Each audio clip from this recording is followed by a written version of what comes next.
오늘 말씀의 주제는 한번 따라합시다. 무엇을 바라보는가? 무엇을 바라보고 있습니까, 여러분? 뭘 바라보는가? 바라보는 대상에 따라 그 사람의 삶이 달라져요. 바라보는 대상에 따라. 사진 한번 띄워보실까요? 사진 두 개. 저 사진이 우리 유건이 어릴 때 사진입니다. 근데 어디 갔지? 근데 저 아이가 어릴 때 성경책을 그렇게 좋아했어요. 지금 손에 뭘 잡고 있죠? 성경책을 잡고 있고, 저 유치부 아이들이 쫙 있는 가운데 자기 앞에 성경책이 몇 개 있습니까? 3개, 4개. 그러니까 이제 막 이 아이가 어릴 때 성경책을 맨날 옆구리에 끼고 다니는 거예요.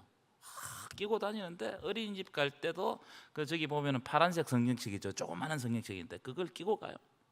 그 다음에 뭐 시장 보러 갈 때도 가고, 이마트 갈 때도 어떤 때는 좀 부끄러웠어. 얘가 성경책을 끼고 막 이마트를 막 돌아다니는 거야. 그리고 이제 자기가 볼 때 조금 작고 예쁜 성경책을 발견하잖아요. 그럼 그걸 달라고 떼를 써요. 그래가지고 모인 성경책이 3개, 4개 정도 됐어요.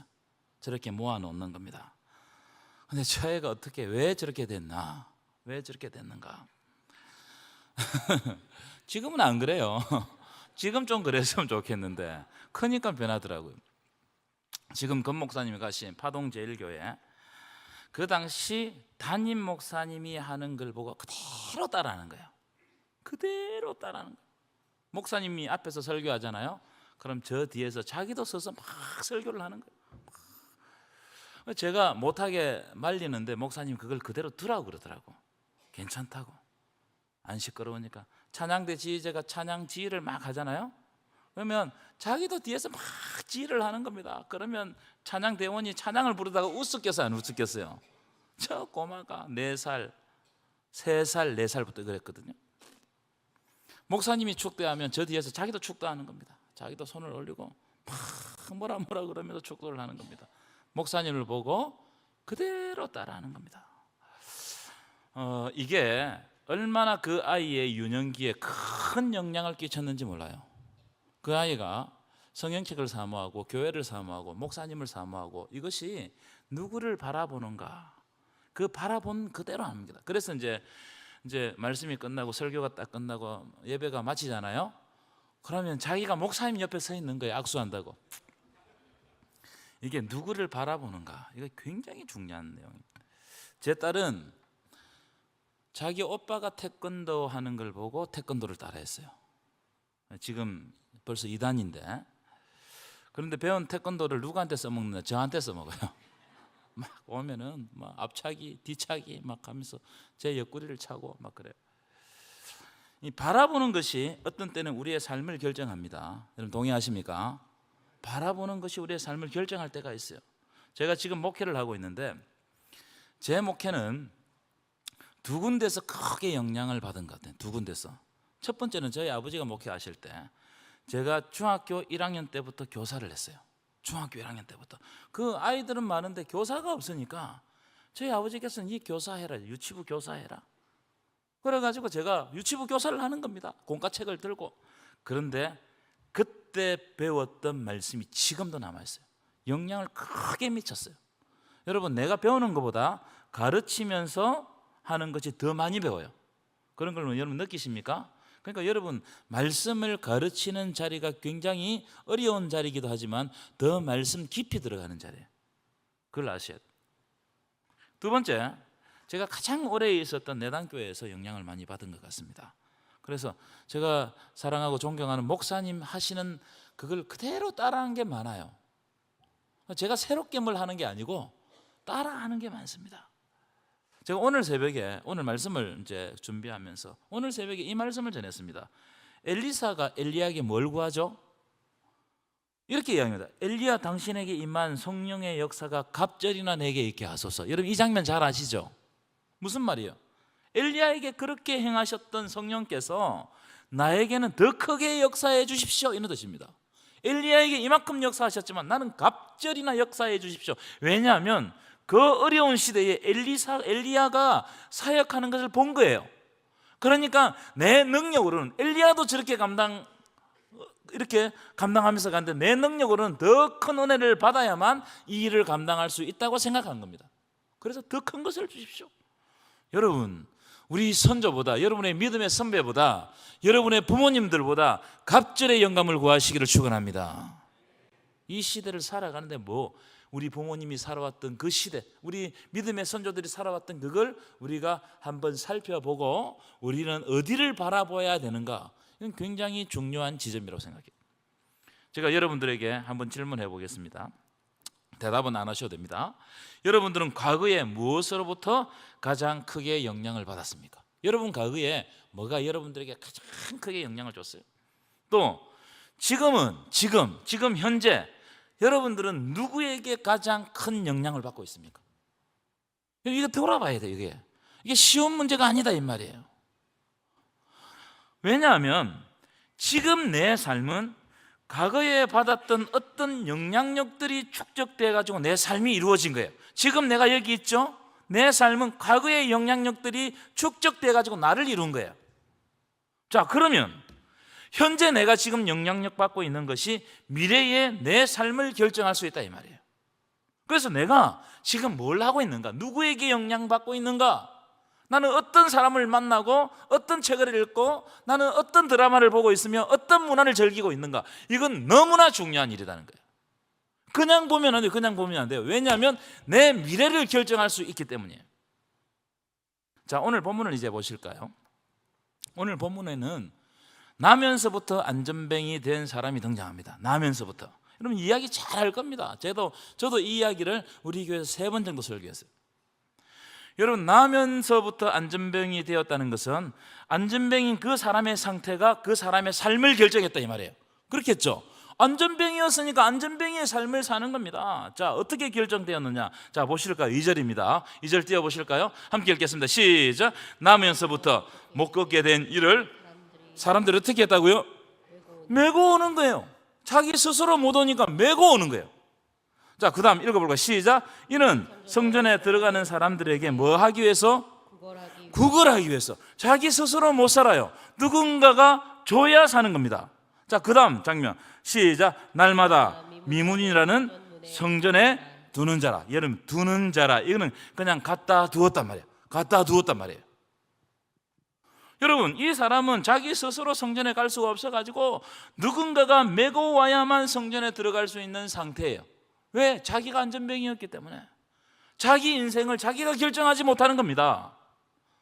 여러분, 이 모습을 그냥 이 안전병의 모습을 보면 안 돼요. 이 모습은 우리의 영적인 상태를 보여준다고 생각해야 돼요. 우리의 영적인 상태. 그리고 이 사람이 구걸해서 먹고 있잖아요. 여러분, 구걸해서 먹고 산다는 것은 자기 삶에 자기 주도권이 있단 말이에요, 없단 말이에요? 전혀 없어요. 그저 다른 사람이 나에게 무엇을 주는가, 주지 않는가, 이것만 바라보며 사는 인생이 이 사람의 인생이었어요. 다른 사람이 그 사람의 인생을 결정해 버렸어요. 그 사람이 그대로 앉아 있으면요, 그 사람은 평생토록 그렇게 살다 죽는 겁니다. 그래서 어떤 날은 지나가는 사람이 자기에게 돈을 많이 주잖아요. 그럼 그게 너무 행복한 거예요. 자기 스스로 인생을 개척하지 못하고 남이 돈을 많이 주면 그것을 가지고 나에게 돈이 생겼다고, 나에게 좋은 것이 생겼다고 기뻐하는 겁니다. 하지만 어느 날은 어떤 사람이 아무것도 안 주는 날도 있겠어요, 없겠어요? 그런 날 어떻게 했습니까? 너무나 불행한 거예요. 다른 사람이 나의 행복과 불행을 결정지어 버렸어요. 여러분, 우리도 이럴 때가 많습니다. 혹시 여러분의 삶 가운데 하나님과 나의 관계에서 행복이 생긴 것이 아니고 다른 사람의 시선에 따라서 내 인생의 행복과 불행이 결정되어진다면 그건 너무나 심각한 거예요. 이걸 딱 보여주는 겁니다. 자, 그런 의미를 가지고 5절 한번 보실까요? 5절 읽겠습니다. 시작. 그가 그들에게 무엇을 얻을까 하여. 자, 이 사람은 베드로와 요한이 지나갈 때 베드로와 요한을 바라보는 거예요. 무엇을 얻을까 하여, 조금 돈이나 줄까 하여 베드로를 바라보는 겁니다. 여러분, 저는 이 말씀을 딱 묵상할 때 이 안전뱅이가 우리의 영적 상태를 거울처럼 비춰줘요. 우리는 맨날 무엇을 얻을까 하여 바라보는 거예요.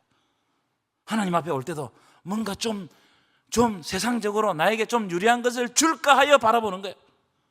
그걸 다 빼버리고 나면 신앙이 없어요. 진짜 헌신하고 십자가의 길을 따라가는 사람이 별로 없어요.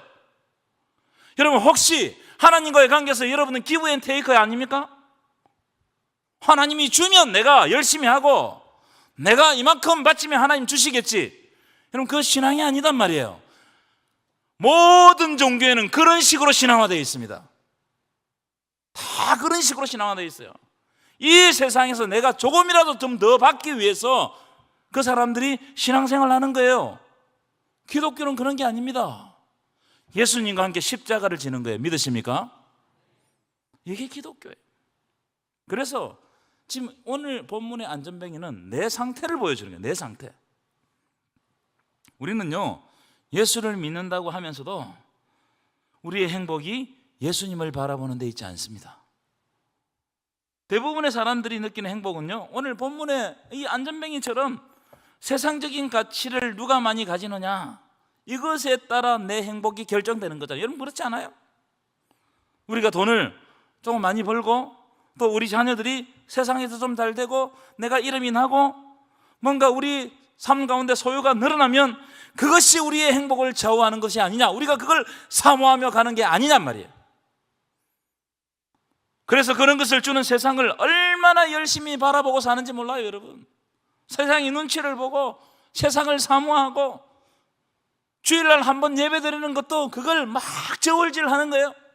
하나님과의 만나는 시간은 저 후면입니다. 그래서 내가 어려우면 하나님께 와요. 그리고 내가 편하고 나에게 뭔가 행복한 일이 있으면 하나님을 등지고 세상 사람들과 살다가 조그만 어려움이 생기면 온단 말이에요. 현대 기독교인의 모습 아닙니까? 여러분들의 모습 아니에요? 그러니까 세상 눈치 보고 사는 거예요. 그러면 어떻게 되느냐? 하나님 앞에서 머뭇거립니다. 머뭇거리는 거예요. 하지도 않고 안 하지도 않고. 자, 베드로와 요한이 선포했던 말씀을 보면서 말씀을 맺고자 합니다. 6절입니다. 6절 함께 읽겠습니다. 시작. 베드로가 이르되 은과 금은 내게 없거니와 내게 있는 이것을 내게 주노니 나사렛 예수 그리스도의 이름으로 일어나 걸으라. 아멘이십니까? 아멘. 여러분, 이 말씀에서 베드로와 요한과 앞에서 말한 안전뱅이 공통점이 있어요. 뭐가 공통점입니까? 은과 금이 없다는 거예요. 세상적인 그 조건들이 내 손에 없다는 겁니다. 그래서 베드로와 요한과 안전뱅이는 똑같이 가난한 자들이었어요. 세상에서 별 볼 일 없는 사람이었습니다. 세상 조건으로 자기의 삶을 만족시킬 수 없는 사람이에요. 항상 부족한 사람입니다.